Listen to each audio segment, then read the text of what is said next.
Hey, thanks for being a part of the conversation. Let's do some pod crashing. Episode number 248 is with Amy Mangueira from Breaking Free from Burnout. I'm doing well. How are you? Fantastic. Is this Amy? Yes. Gosh, I love your energy. Thank you so much for this. Man, I'll tell you what, I feel spoiled. Usually I get these producers that get on there and go, okay, you've only got 10 minutes. So to hear you right in the very beginning is a true blessing. Well, hi. You are dealing with a subject here that a lot of people, they think they know the definition, but you break it down because we need to figure out what burnout is, and it can't be that crutch that we lean on. Yes. To go into this area, what kind of study did you have to do? So, I believe this came from experience mostly, but I actually have been an educator and, coach. I've done training for that as well. So I feel like it blended well. There are 5 stages to burnout, which I found very fascinating because I've always thought it's either mental or it's physical, but I think it goes even deeper than that, doesn't it? It does go deeper than that for sure. Yes. So burnout, we say burnout all the time. Yep. It is like the crutch, Yep. the buzzword.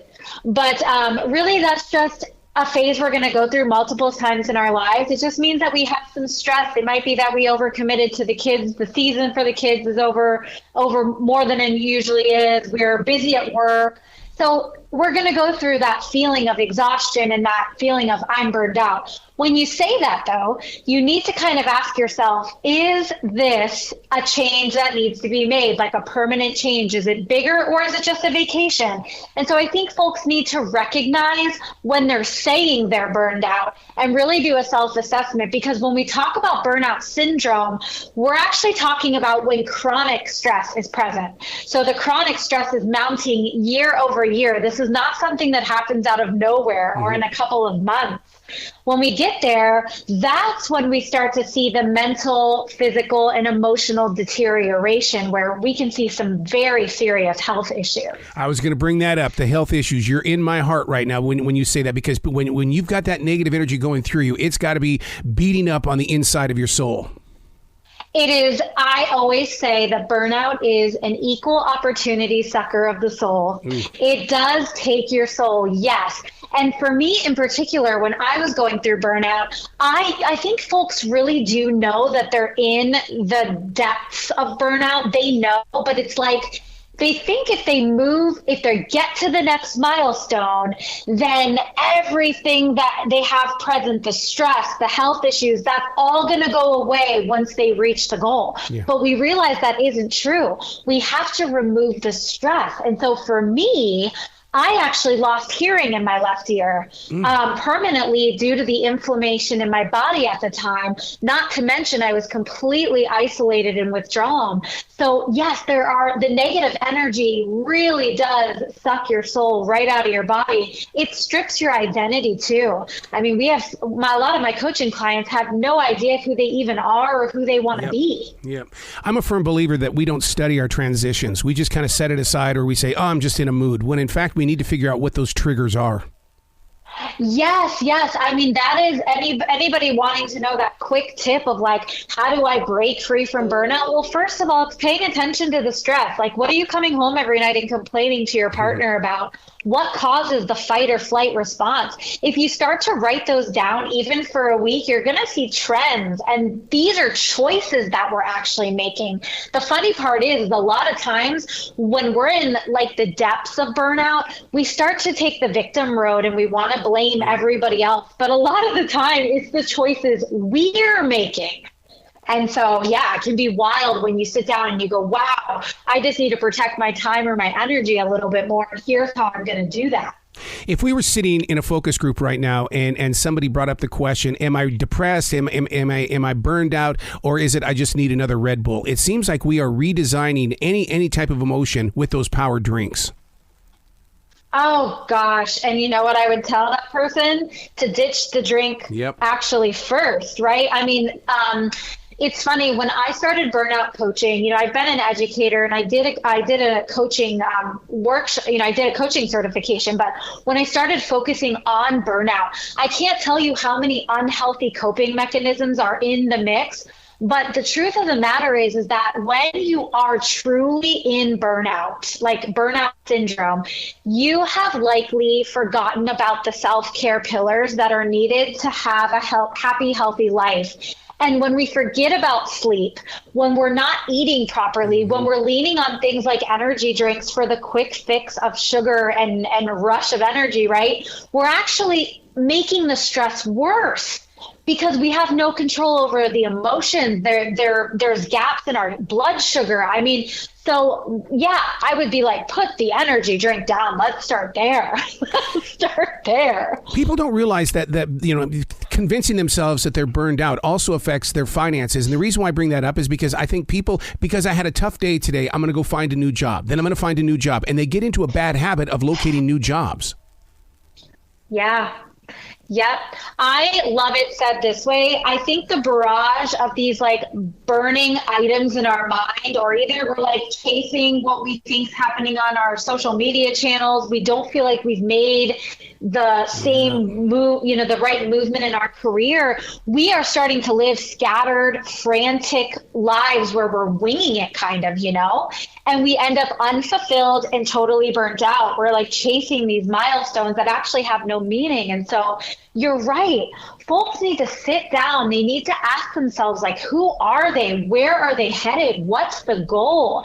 And then when we set the goal, we need to remember there are milestones to get to the goal. So you might be jumping jobs simply for some monetary figure that if you sat down, you would understand that that's probably not the path you want to take anyway. And we need to give ourselves grace that change is okay. And we don't have to either follow societal norms, or maybe you went to school for a career that just isn't suiting you. You can jump somewhere else. Yeah. I call that defragging. Ask the questions, question the answers. And it's very, I love the inner core of the soul when it starts answering and then it turns around and asks you a question on the outside. Yes. Oh my gosh. Yes.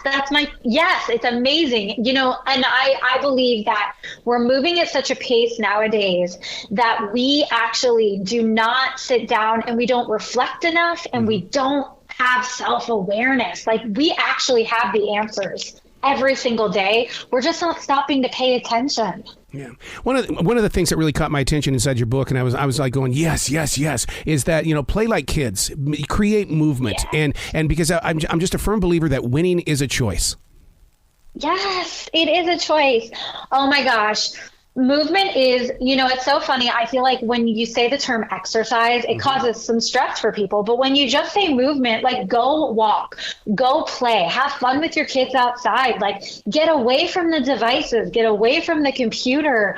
It is life-changing. And actually that can be the first step in like becoming unstuck. If you're miserable, you're working 14-hour days and you're just feel like you're in the grind, get out and move. And if you have kids, use it as an excuse to be a little bit more like a kid. Do a puzzle, do something fun with them. Oh my gosh, I wish people could just like immediately feel the results of this. Yeah. I just need you all to trust me. Yeah, I'm glad you said that because people do want to be immediately fixed. And you go into the recovery period. People need to understand that it's not going to happen overnight, but you will gradually see the changes as you grow. And you talk about that inside the book.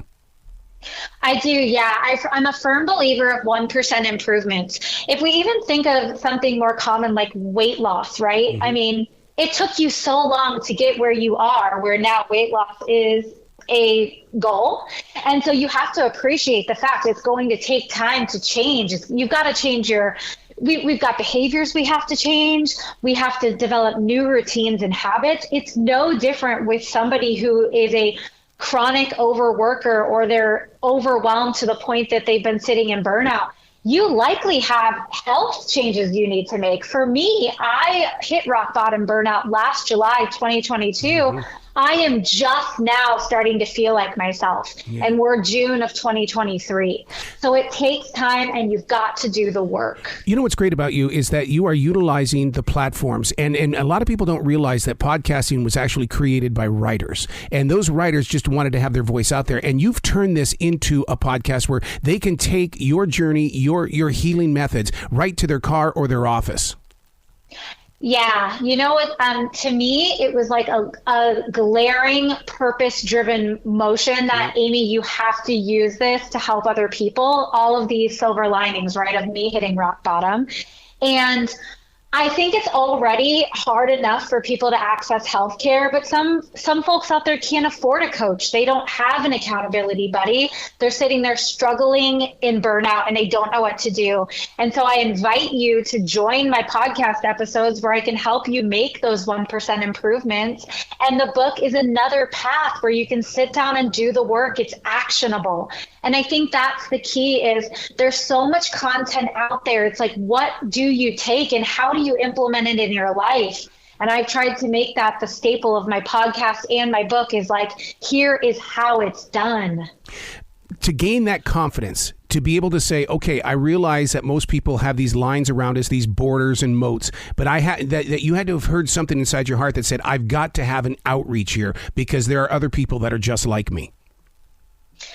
Yeah, for me, it was sort of a spiritual awakening. It was like that waking up and realizing that no matter what it takes, you have to help people and you have to do whatever it takes to change the norm that society's got us breeding in a hustle culture. And there's so many lives that are being wasted out there because they're stuck and they're doing everything they can, but no matter what they do, there's no fulfillment and there is really no gain because they're burned out and they're sick all the time. And so I think that it truly is something that I'm going to keep my foot on the gas and continue to get out there as much as I can. If I even help that one person, it's a mission accomplished. Well, even with the book and the podcast, the one thing that, you know, being the host as well as the author, you yourself are still the forever student. What are you learning from this journey? I not only learn a lot that we step back into our old habits a lot and we have to recognize those quickly. When I find myself stepping into a habit that I used to have that caused me to hit rock bottom and burnout, I oftentimes will do an episode about it so I can coach myself through it while I'm bringing the awareness to other people. I think that is key for me. The other thing is I learn a lot from my coaching clients and doing workshops with corporations.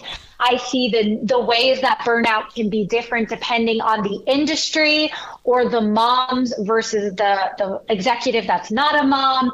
I learn all the time and I just try to look for the trends and I read my own data and I try to put that into practice so I can always be up with the latest and the greatest for everybody. Do you believe in the practice of what I call stream thinking? In other words, it's like don't question it, don't edit it, just get it out and you're going to learn from what was put on paper.